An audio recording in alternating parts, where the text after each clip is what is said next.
서울에 10억도 되지 않는 9억대로 매달 월세를 받을 수 있는 다가구 물건이 경매 진행 중이라서 검토하러 나왔습니다. 지금 뒤에 보이는 건물인데요, 이게 지은 지 6년도 되지 않은 신축 건물이에요. 9억 정도로 역세권에 아파트를 사기도 쉽지가 않거든요. 해당 물건은 통 건물인데 9억대입니다. 레버리지를 최대한 활용을 하고자 하면 약 3억에서 4억 정도의 돈이 있으면 해당 물건에 대한 건물주가 될 수가 있겠죠. 안녕하세요. 즐겁게 경매하는 방법을 알려드리는 경매의 모든 것입니다.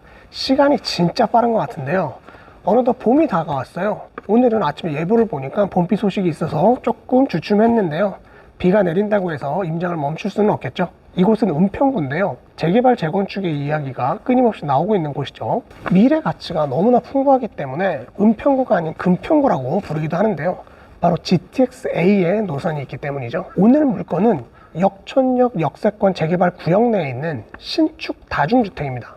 재개발이 된다면 나중에는 큰 시세 차익도 기대할 수 있겠죠.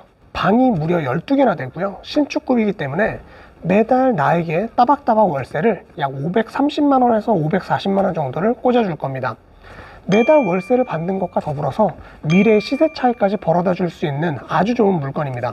근데 골목 앞으로 벚꽃이 봄이라서 그런지 아주 예쁘게 피었습니다. 이 역촌역 일대랑 불광역 일대는 재개발을 같이 진행을 하거든요.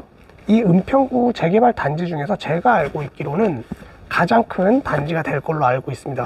약 8,000세대 정도가 될 거라고 해요. 오늘 물건은 이 구역 안에 포함되어 있는 물건입니다. 마저 보러 가도록 할게요.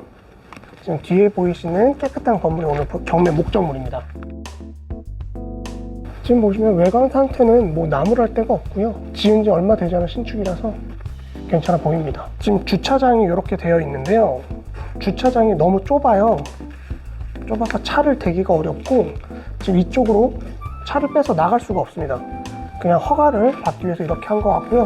인근 주민분을 만났는데 주민분께서 얘기하시기를 준공 허가를 받을 때 여기에 모닝을 세워놓고 허가를 받았다고 하시더라고요. 지금 이쪽에도 주차장이 한 대가 있고요, 지금 반대쪽으로 넘어가면 반대쪽도 지금 주차장이 한 대가 있는데, 요거를 양쪽으로 나눠서 주차장을 만들 게 아니고 이렇게 붙여가지고 만들었으면 좀 어땠을까 싶습니다.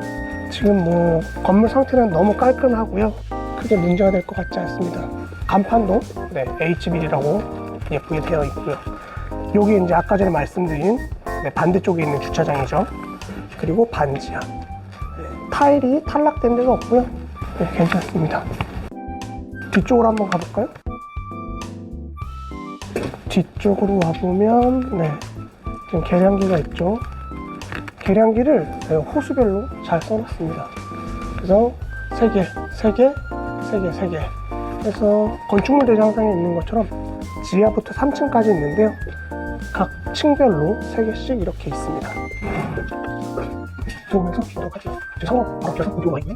지금 특이하게 계단이 이렇게 있네. 보시면 차고로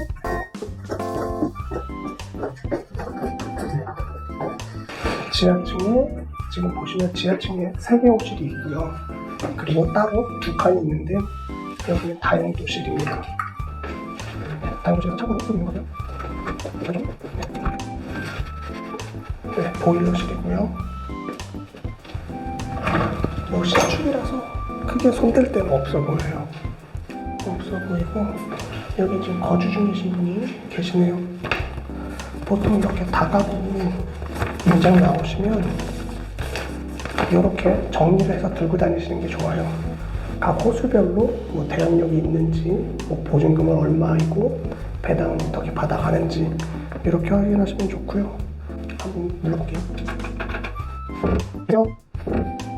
계세요? 지금 안 계시는 것 같아요. 위쪽으로 올라가면서 마저 보도록 할게요.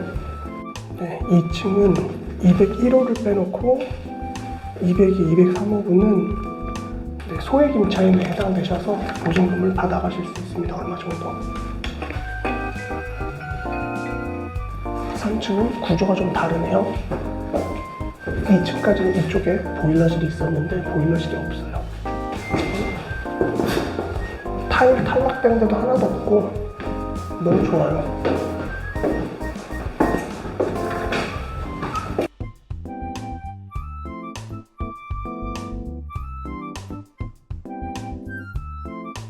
이 건물은 6년 된 건물인데요. 6년 된 걸로 보이지가 않죠.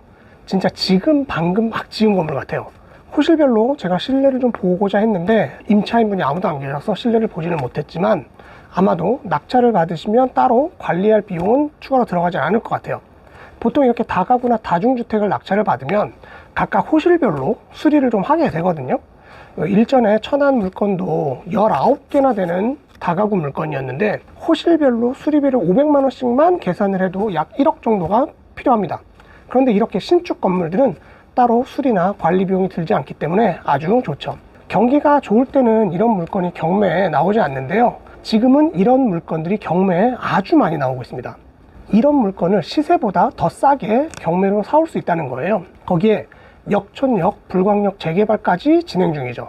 재개발 재건축의 가장 큰 리스크가 몇 년이 걸릴지 모르는 상태에서 날뛰 낡은 건물을 정말 오래도록 가지고 있어야만 한다는 건데요. 임차인을 유지하기도 쉽지는 않습니다. 하지만 이런 신축 건물들이라면 보유하는 동안에 걱정이 없겠죠. 월세를 따박따박 받으면서 향후 역세권 신축 아파트가 될 때까지 보유할 수 있다는 거예요. 그리고 연신내 쪽으로는요, GTX가 공사 중이고요. 구파발 쪽으로는 은평 서구매 병원도 있죠. 그리고 지금 북한산도 엄청 가까워요. 저기 한번 보시면 북한산이 엄청 가까이 있습니다. 그리고 아직 적발이 되진 않았지만 지층에 지금 있는 공간 중에 한 개 호실이 공용 주방이 돼야 되거든요. 현재 방으로 임차를 주고 있는 부분은 염두에 두셔야 됩니다. 하지만 큰 돈 들이지 않고 충분히 해결할 수 있는 문제이기 때문에 걱정은 따로 안 하셔도 될 것 같아요. 오늘 물건에 대한 내용을 한번 정리해 드리도록 할게요. 오늘 물건은 23타경 3069번이고요. 토지는 41평, 그리고 건물은 총 70평 정도가 됩니다. 감정가가 12억에 감정이 됐는데요. 지금 1회 유찰이 돼서 9억 6천만 원에 진행 중입니다. 이렇게 4층짜리 건물이 10억이 안 된다니까 기대가 좀 되시죠? 해당 물건에 대한 권리 분석을 좀 해봐야 되는데요. 이렇게 통건물일 경우에는 토지랑 건물에 대한 권리 분석을 따로 하셔야 됩니다.